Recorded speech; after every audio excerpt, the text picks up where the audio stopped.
Hello, everybody. This is Julie Lundberg with TriArCal. Thanks for joining us today for this exciting dive into the MACRA QPP MIPS Year 2 Final Rule. We were excited when this was published in early November and welcome the opportunity to share with you what we're gleaning from that final rule for next year. So I am going to play my usual game and see if I can get my slide deck to move. All right, Brent, we get to do this again. Let's see if that does it. There we go. Okay, here's my agenda. So as always, we're going to start with a review of the basics. We'll do an overview of the final rule and then dive into some of the more interesting aspects, like who's eligible, what's happening in each of the different performance categories, what changes are existing for us there, the exciting new concept of virtual groups, and let's see, Brent, my screen's not moving. Let me do this again. All right, there we go. You guys can see me now. Sorry about that. So we'll talk about virtual groups. It's a new concept. We've been talking, they've been teasing us about it, but they did finalize it for 2018. There's some new bonus opportunities for us next year.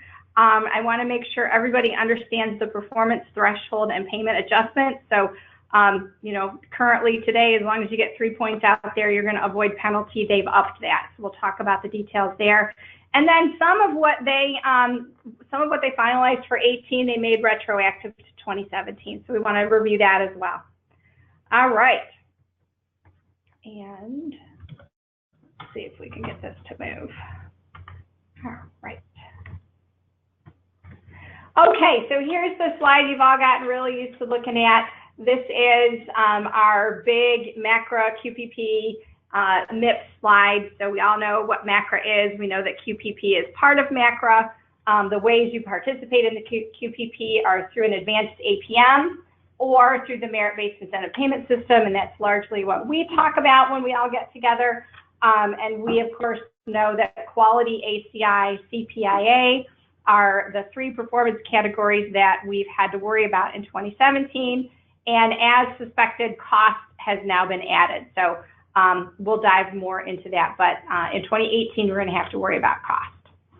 So the scoring, I'll dive into this a little bit later in more in depth, but this is kind of just a rehash of what we just talked about. So I've taken this slide and I've updated the weighting of each performance category to reflect what's happening in 2018. So our quality performance category is now only 50% of our composite score, where it was 60. We took those 10 percentage points and we threw them into cost. So CPIA and advancing care information don't change. So that improvement activities, which is that new category, right, that's still 15% of your score in 18. And advancing care information is still 25% of your score in 2018. And now this mysterious cost is counting for us in 2018. You all may remember that in the proposed rule, they sort of dangled the prospect of not counting cost in 2018, and they did not finalize that. So cost will count for us in 2018, and it will cost 10%. One of the reasons they did that is there's no plan to reduce the percentage that cost will count in 2019, and it goes up to 30% in 2019. So they thought it was better to have a year at 10% and then ease, so we can ease into this, as opposed to just, oops, hey, all of a sudden cost counts for 30% of your score. So there were good reasons why they're making us do cost in 2018. All right, we always talk about the reputational impact of the MIPS composite score, right? This is not just about your money, it's about your reputation. Wanting to make sure that everybody fully understands that. And if you want to know more about the Physician Compare website, please do review the webinar that we did, I think back in October, Brent, we did that one on why we think your MIPS composite score is so important. Do reference back to that webinar for more details on Physician Compare website. Okay, so the final rule. We always start with eligibility, right? Who's eligible? And the big message here are two things. No changes to the types of clinicians eligible, so it's still physicians, PAs, NPs, CNSs, and the nurse anesthetist. The big change is the low volume threshold. Okay, so if you remember, it used to be 30,000 billed to Medicare and 100 patients. If you didn't see 30,000 or if you didn't bill 30,000 or see 100 patients, you were exempt. That has skyrocketed up to $90,000. So in 2018, you are eligible to participate if you bill more than $90,000 to Medicare and provide care to more than 200 Medicare patients per year. So let's translate that into, well, what does that really mean? So all over the QPP website, just about every screen you go on, they have this MIPS participation status where you type in your NPI, hit check now, and it comes back and tells you, do you need to participate or do you not need to participate? So right now we get this little exempt from MIPS that says, oh, this clinician has billed Medicare for 30,000 or less and has provided care for 100 or fewer patients at this practice. Those numbers change to 90 and 200 next year. So I want to make sure everybody understands what this means. I've got a practice that I work with closely here in Michigan. They're exempt this year because they don't bill 30,000 or see 100. So just be aware that changes drastically in 2018. Okay, so I'm kind of going to beat that dead horse again. I'm going to keep going on this so you all understand. So the year 2 exemptions, no change in the basic exemption criteria. So we still have the concept of those providers who are newly enrolled in Medicare. So I've got a doc down in Texas. It's his first year practicing. He does not have to participate this year. That middle section is what we just talked about, right? It's the 90,000 or 200 or fewer. So that's the low volume threshold, which has been increased. And then those folks who are significantly participating in an advanced APM don't have to do MIPS, right? This is not a change. These are the folks who are in the advanced alternative payment models, not your basic MSSP track 1, but any advanced APM. If you're seeing significant participation, and by that they mean either 25% of your Medicare patients or 20% of your Medicare patients through that APM. Okay, so let's talk about, I want to break down each of the different performance categories and talk about the changes in the 2018 final rule. I think probably the thing that's really different for most of us in calendar year 2018 is that PQRS, and we call that quality now, that quality performance category, it's reduced to 50%, was 60, and the big deal is that it's a 365-day reporting period. We've had the option of doing 90 days this year or any reporting period this year.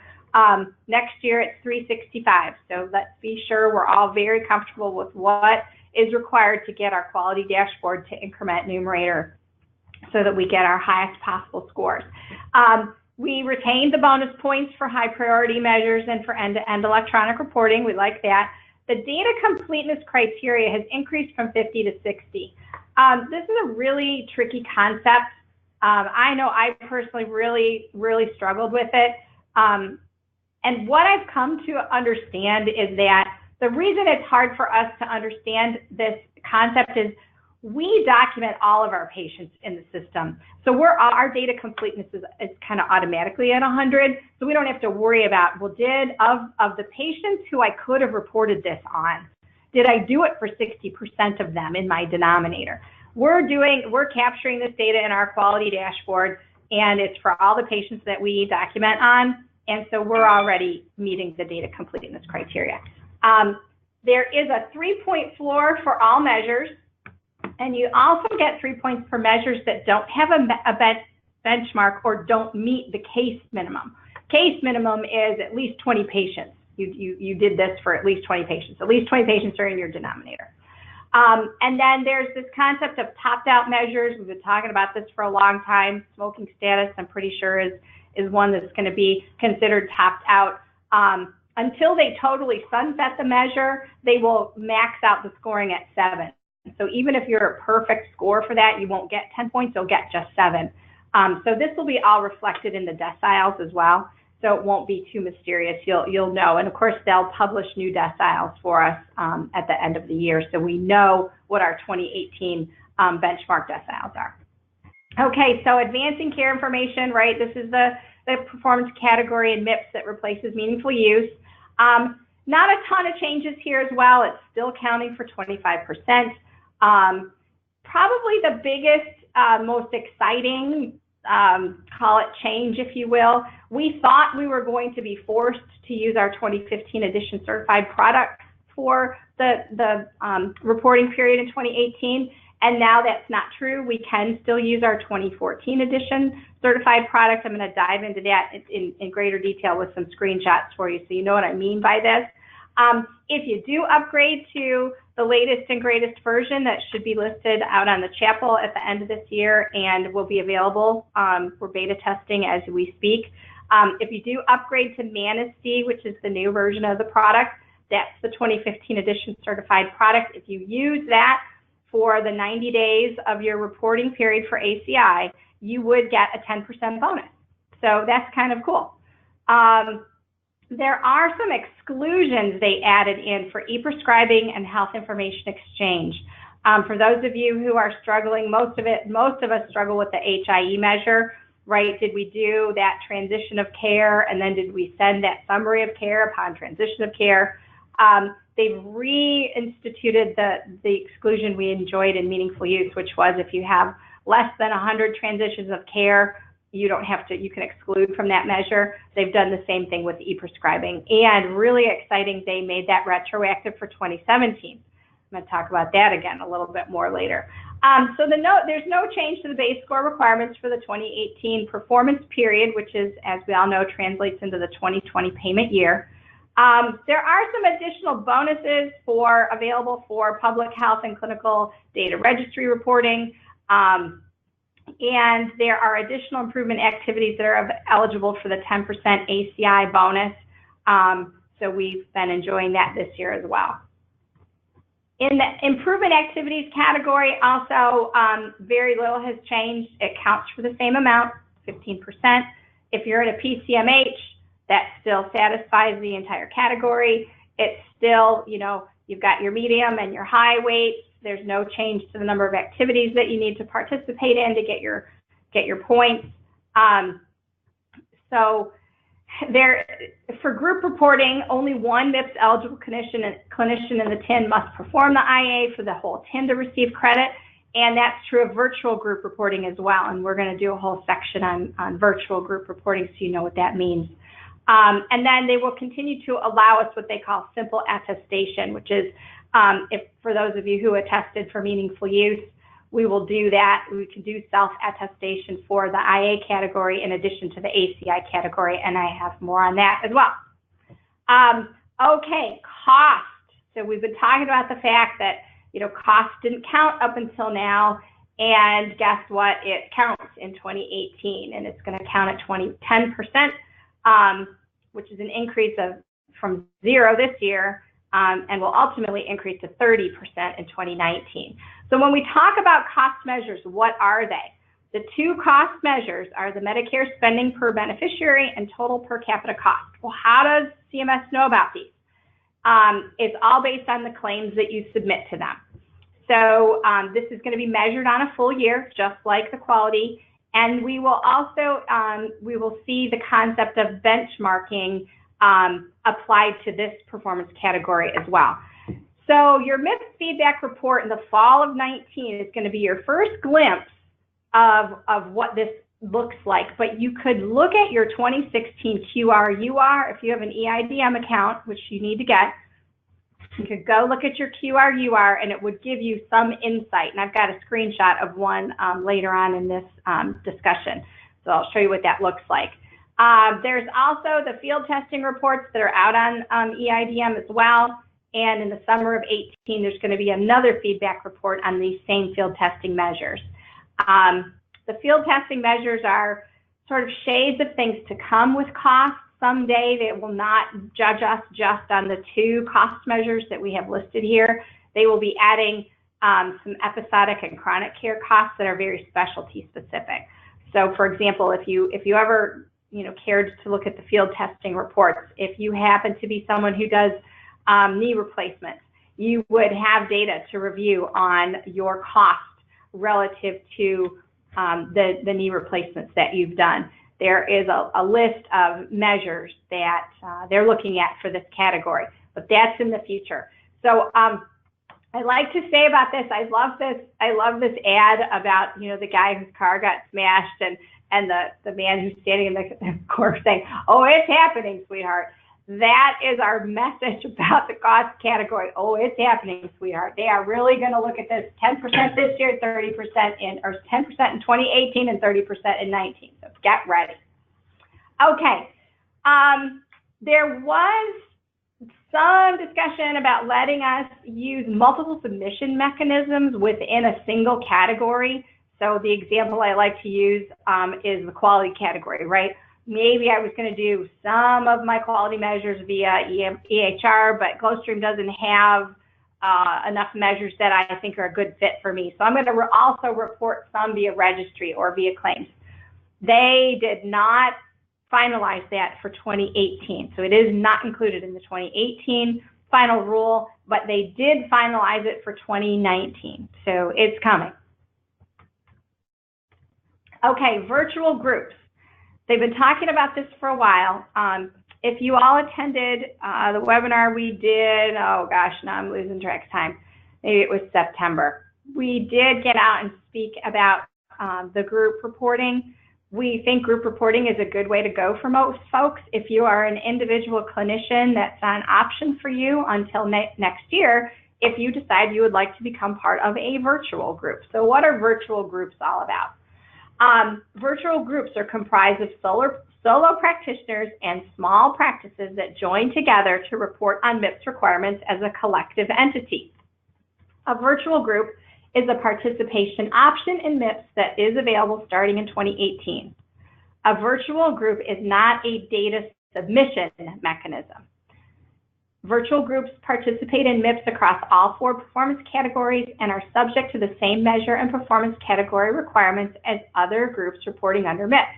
So if you're a group right now, say you've got 10 docs and you want to simplify your MIPS reporting, you can aggregate the data. So you run one quality dashboard for the whole tax ID. You run ACI dashboard. You report, the IA category that or the IA measure that you did as a group, and you submit one set of data for the entire practice, and everybody in the practice gets the same MIPS composite score.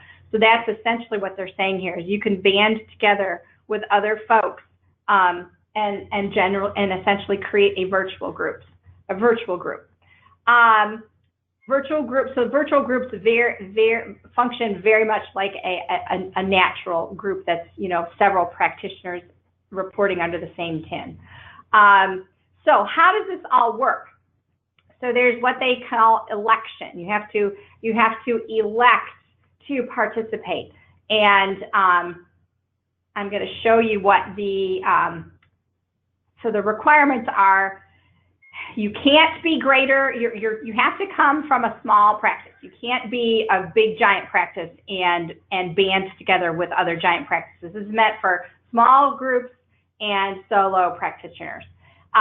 You have to do this by the end of this year, so by 12/31. Everybody who's in your tax ID is automatically in the virtual group, and you can only be in one virtual group, but you can have multiple tax IDs participating in a virtual group as long as they are, I think it's less than 15. Okay, so CMS has done a really nice job. They've published this virtual group toolkit. If you're interested in this concept, I highly recommend you explore the toolkit. This is a screenshot of the virtual group agreement template, right? You got to make sure that everybody who's in the group knows they're in the group. You want to make sure you've got a representative. That person is going to communicate with CMS on your behalf, and then you have to send the information to CMS by December 31st.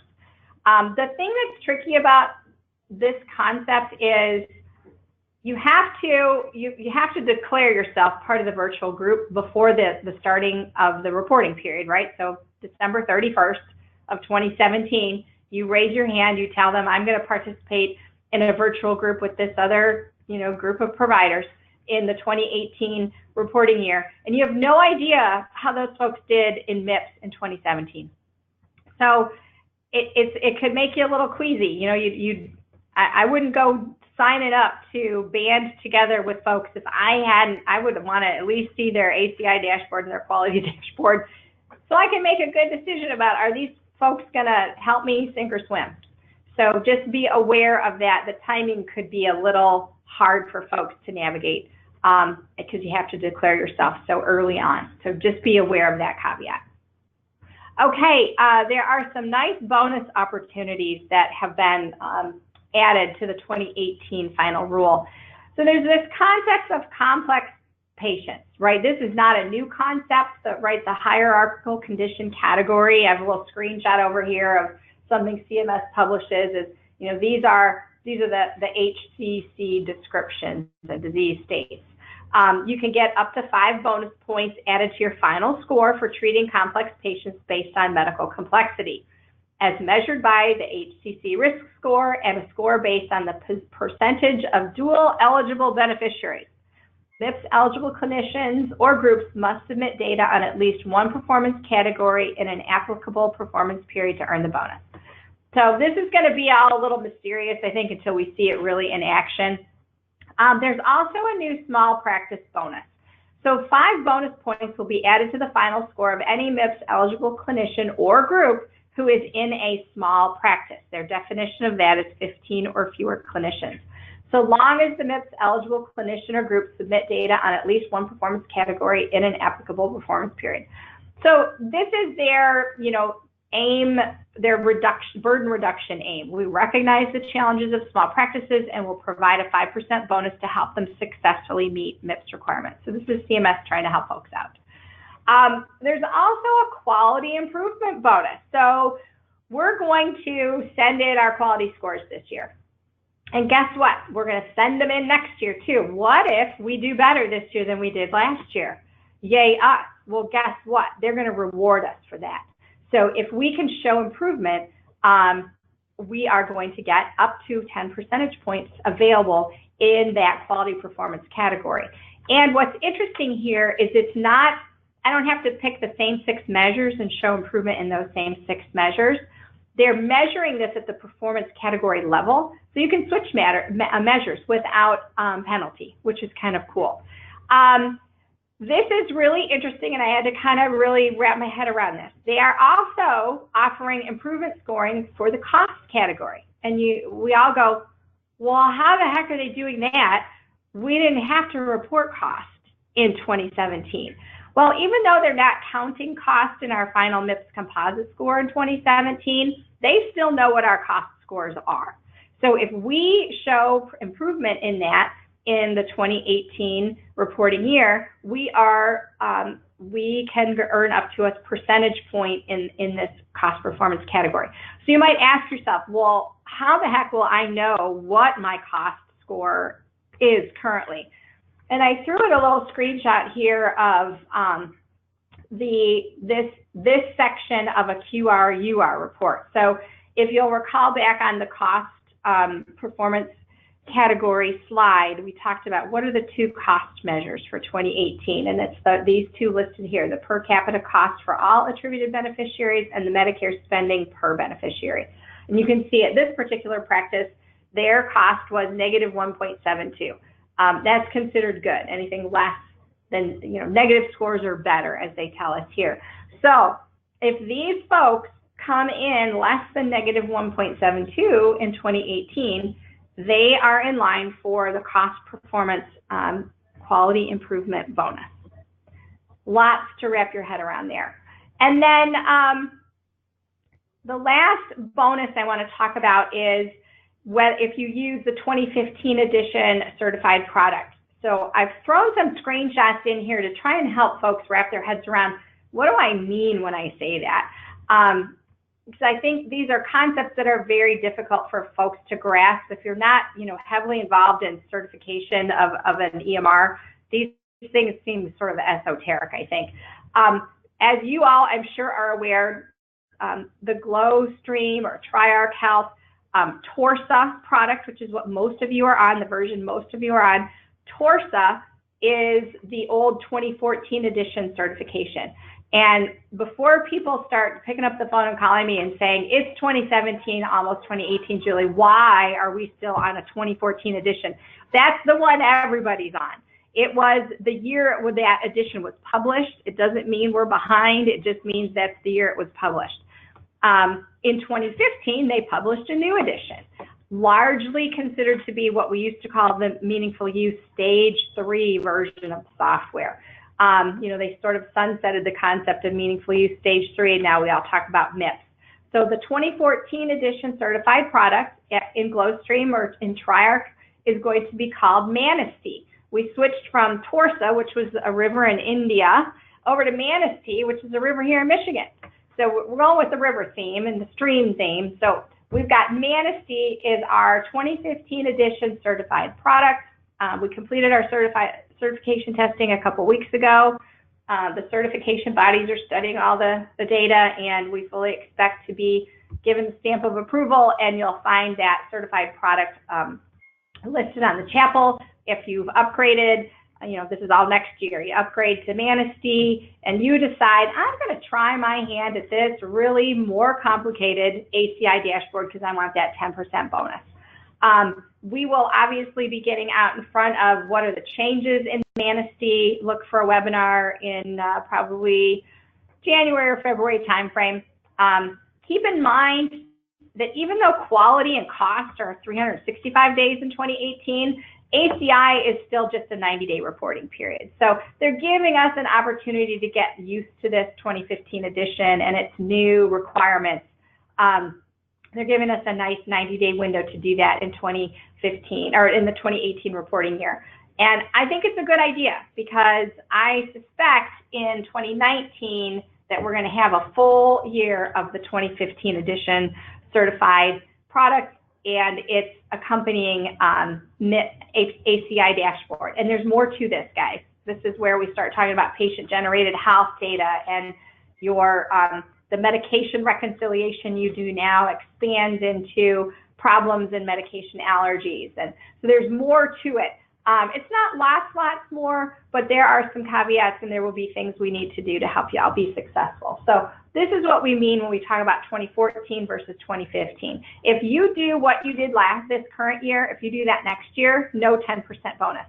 If you try your hand at the new dashboard, once you upgrade to Manistee, you have the potential of earning a 10% bonus. And the good news is both dashboards exist in your system. You can you don't have to make this decision at the beginning of your reporting period. You can kind of track them both and see which one you like. So you can get experience with the new dashboard, but not necessarily have to report on it if you don't want to. Okay, enough said about our certification journey. Okay, performance threshold and payment adjustment. I want to do a little side-by-side comparison for you of 2017 versus 2018. So to review, we'll look at the left side of the screen, right? Anybody who didn't do anything with MIPS and gets 0 points for their MIPS composite score was going to be a -4, right? Your negative payment adjustment of 4 points. If you found some way to report at least 3 points, somehow, some way, just send in something, one IA category. I think 3 points was if you reported a single quality measure, you could get that bottom 3 points. Or if you submitted just your base score from your ACI, you could get enough points to avoid the penalty. So they call that the neutral payment adjustment, no penalty.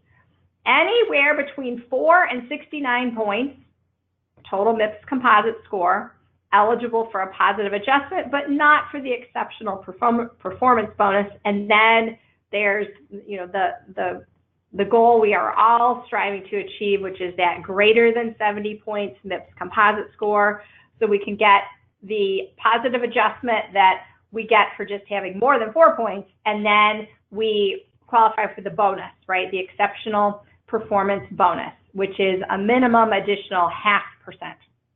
Okay, that was this year. Next year, they're upping the game, right? Where 3 points would get you to a neutral payment adjustment, now it's 15 points. And so if you do nothing, if you report anywhere between 0 and 3.75 points, the negative payment adjustment increases to 5%. So negative 5% if you don't report in 2018. If you report somewhere between 3.76 and 14.99 points, you will still get a negative payment adjustment, but it'll be somewhere between 0 and 5. If you report 15 whole points, neutral payment adjustment. So what in 2017 was 3 points, in 2018 is 15 points to avoid the negative adjustment. And then it breaks down from there anywhere from 15.01 to 69.99. Again, the positive adjustment, but not eligible for the exceptional performance bonus. And then our greater than 70 is there's no change, right? You still get your positive adjustment and you're still eligible for the exceptional bonus, exceptional performance bonus. Okay. So moral of the story is they're upping the bar here, what it's going to take to avoid a negative adjustment. All right. This is a concept that I want to make sure everybody's aware of. Particularly, I consider this topic of Medicare Part B drugs as sort of being two-pronged. So picture a world in which you have not done a good job in MIPS and you are now going to see penalties on your EOBs are coming back, your payments are reduced, and you're looking at which claim lines you're seeing that penalty on, and guess what? Those Medicare Part B drugs that you might dispense in office, they are subject to this. So I think of our folks out there who are giving the expensive stuff, right? Prolia, Boniva, Botox. I think Supart, Gelson, right? The Orthoviscs. All of the expensive stuff that you dispense in office and then you get reimbursed through CMS, if you have a bad MIPS score, you're going to get the penalty on those. And your margin is already razor thin. And so I just want to make sure everyone's aware of this. I also think it's worth thinking about. So if you are dispensing that in office, you are keeping it on hand, and then you are, dispensing it to the practice and then billing Medicare for it. The cost of that medication is also it's being attributed to you. So when we go back and look at the cost to treating that Medicare beneficiary, in my heart of hearts, and I haven't seen this, in evidence yet, but I just think it's something we all ought to keep in mind. I think that, maybe there's folks out there who have said, I'm not giving Prolia anymore. I'm not doing Botox anymore. I've got podiatrists out in Connecticut who don't do, they don't do the EpiFix anymore. They're not doing the grafting anymore because of the cost. You may want to be thinking about, is that going to negatively impact me in two different ways? One, in the cost that it costs Medicare for me to treat that patient. And then when my EOB comes back, if I have a bad MIPS score, these expensive things I dispense are going to see a reduction in payment. So I apologize. I think this is super confusing, but I want to just make everyone aware, be looking into your Part B drugs to anticipate this impact to you. All right. Now let's talk a little bit more about 2017, right? Because yes, we want to prepare for 2018, but we're not done with 2017 yet. So let's talk a little bit about this. I mentioned this when we first spoke about the ACI category, and I want to make sure everybody really understands what we're saying. This is a good thing. So the 2018 final rule finalized the e-prescribing and HIE exclusions and made them retroactive. So here's a screenshot of someone's dashboard. Right now, this is typical of what I see quite often when I log in to look at folks' dashboards. We see that health information exchange down there with a red check, meaning, oh, it's part of the base score, but I didn't do any transfers of care, and I didn't send a CCDA electronically via direct messaging to anybody that I sent my patient to, and now I have a 0 in the base score. Well, if your denominator is less than 100, you can exclude this HIE measure.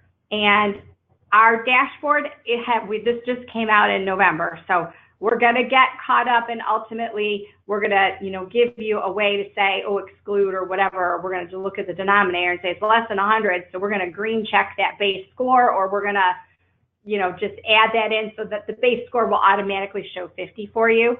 But when you sit down to a test, you'll be able to exclude, and it will give you the full 50 points for your base score. And as you all know, you get 0 points in this category if your base score is 0. You got to get that 50 base, then you can add your performance score on top. So the same is true for e-prescribing. If there's folks out there who don't e-prescribe more than 100 prescriptions, the same exclusion exists. So this is a really big deal. We're very excited to see this. Okay. Extreme and uncontrollable circumstances exclusion. This is for the folks who practice in, any of the places that are currently affected by the California wildfires, the hurricanes. Dive in and look and see if you live on this list. You are completely exempt from MIPS in 2017 if you are affected by these extreme and uncontrollable circumstances. So do the research there to see if that applies to you. Okay, I want to talk about the attestation requirements. I found this today on a Google group that, and the resource is very credible. This is a man who works at CMS, and he's involved in all the data submission. So I find him to be very credible. So I felt safe in posting this here because I was able to validate the source, and you can see I reference it here. They've been talking a lot about the fact that we think you're going to have to use an EIDM account. CMS, when I've called the QPP help desk, I've sat on hold for 20 minutes. 20 minutes later, they came back and they said, okay, it's not official yet, but we're telling everybody, you got to go get your EIDM account. And sure enough, this is exactly what they told me when I called into them. So establish your EIDM account, make sure there's someone who's got the security official role, and then you'll be logging in and you'll navigate to the area that allows you to attest to your ACI and IA categories. And they're saying they're going to help us. There's going to be contextual help throughout the process. This is, for those of us who had experience attesting with meaningful use, we got used to it. I thought CMS did a pretty decent job. They had some help videos with some really snazzy music to make them entertaining, and they helped us understand. I think there was an 11-minute video that taught us how to register for our meaningful use attestation, and then there was a 22-minute video that walked us through every single screen required for the attestation portion. So I'm anxious to see, how they do with this. I anticipate it's going to be much better than the old tool. The hard part is creating that EIDM account, and if you've ever heard me talk about it before, I think their help document is 36 pages long. Don't hesitate to contact the QPP help desk. They are, or the QualityNet help desk. They're very willing to help. They want to make sure folks are successful here. So my advice to you is don't wait, right? If you delay and then everybody is needing help to create an EIDM account, that's just not going to go well. We know what happens when CMS gets overwhelmed with phone calls, right? You don't get the help you need. So don't delay. Go out and do that. I feel confident that this is really going to happen. This is how we will attest in 2017 for these two categories. Okay, so we talked about a whole lot of stuff today. This is really more for your reference. So let's talk about, what did we review here? The low volume threshold, right? So the 90,000 and less than 200 Medicare patients, right? You're excluded from MIPS if you don't meet these low volume thresholds. We talked about the virtual groups. We talked about the ACI exclusions for HIE. And for e-prescribing, we talked about the fact that they're retroactive to this year. We talked about our different 2014 versus 2015 edition certified products, and that if you do use the 2015 edition in the 2018 reporting year, that you will get 10 bonus points for your ACI category.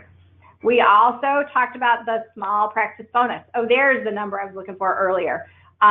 Practices with less than 16 providers will get the 5 additional points.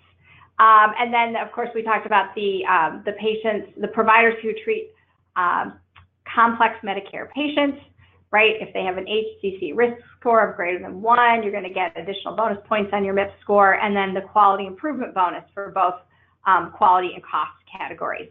And then just to reiterate the things that were in the proposed rule that they did not finalize, and I left these crossed out just so nobody would get confused and think, you know, that and misread this.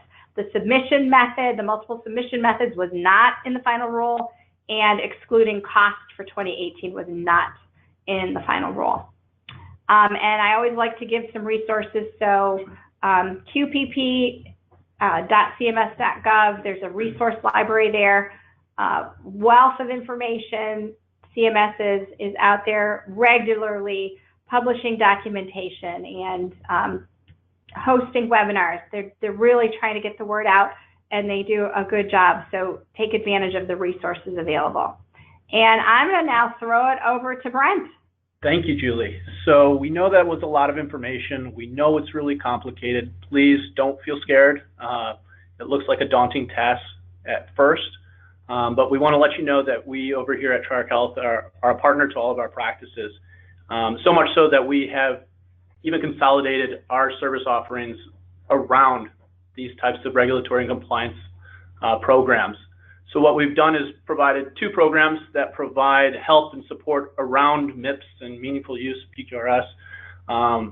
Those 2 offerings are Triarch Q Complete and our Triarch Q Pro offerings. Both offerings provide all of our tools and services. The big difference here is Triarch Q Complete also includes our revenue cycle management service, and that's for a percentage of net collections. Triarch Q Pro as well gives you all of our tools and services, but does not include the revenue cycle management component, and that's priced per user. I think what's really important to know is that in both of these packages, we provide performance management. In performance management, we are giving you a dedicated resource, a dedicated performance manager, somebody that should be seen as an extension of help over here for your practice.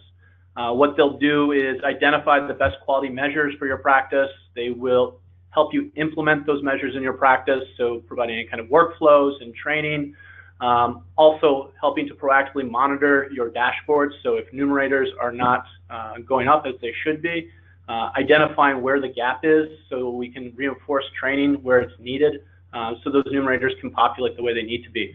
And also just bounce general questions and ideas that you might have, not only against MIPS, but also against the practice. So if there's certain data that you're looking for, analysis that you're looking for, reporting you're looking for, we want to be a partner to you and provide you all the necessary information and tools to be successful. Because at the end of the day, if you succeed, we succeed. So again, we have the 2 offerings around Q Pro and Q Complete, where we are giving you every tool and service that is needed to be a thriving independent practice. So please, again, if you see that you are needing help and raising your hand that you need that help, reach out to us, either your territory manager or support, and we'll be happy to get back to you to show you how we can help you out. Hey, Brent, here's us on social media.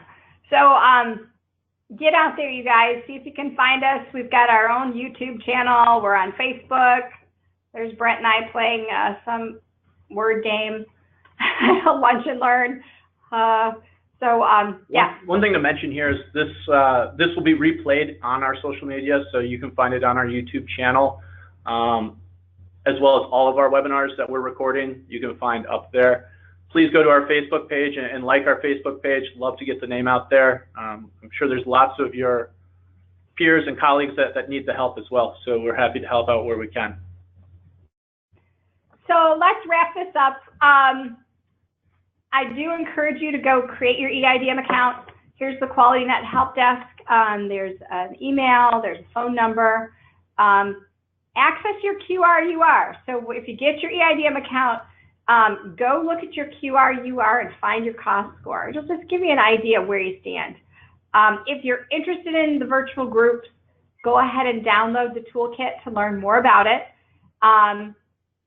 This is a good option for folks who maybe think MIPS looks interesting, but they're technically, don't have enough volume to participate, and they want to, group together with some guys and just give it a whirl. So take a look at the virtual groups. It should also reduce reporting burden, right?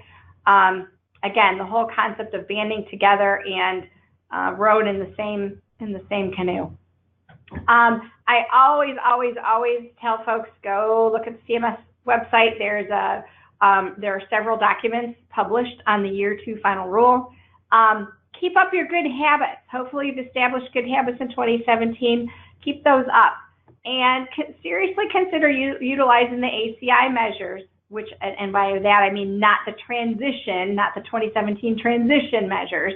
So when you look at GlowStrain, when you look at your MIPS dashboard, there's an ACI dashboard and an ACI transition dashboard. That ACI dashboard is the one that's got the more intense dashboard that will let you get that 10% bonus, and we think is what you're going to end up having to use for the whole year in 2019. So it's worth getting used to all of those extra clicks. And that is the end of our production today. Here's the contact info for Brent, Patrick, Mike, and myself. And we thank you all for your time and hope you have a wonderful holiday. Thank you.